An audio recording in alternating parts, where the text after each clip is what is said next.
पाणी आमच्या हक्काचं,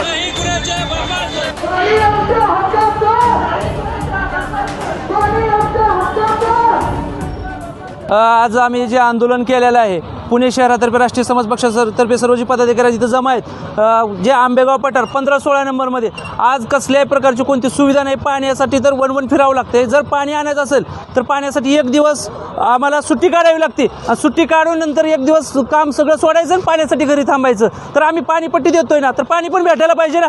त्याच्यामुळे आज राष्ट्रीय समाज पक्ष पुणे शहर यांच्या वतीने आम्ही धडक हांडा मोर्चा आंबेगाव पठार 15-16 नंबर ते क्षेत्रीय कार्यालय याच्यावरती धडक मोर्चा करतो। आम्ही सगळ्यांना निवेदन देऊन थकलेलं आहेत। किती दिवस निवेदन दिले त्याची कोण गंभीर दखल घेतली जात नाहीये। रोज कोण ना कोण येतं, उद्घाटन करतं, फीत कापतं, परंतु याच्यावर अद्यापही कोणतीही तात्काळ कारवाई झालेली नाही। आम्ही रोज आंदोलन थकलेले त्या गोष्टीला।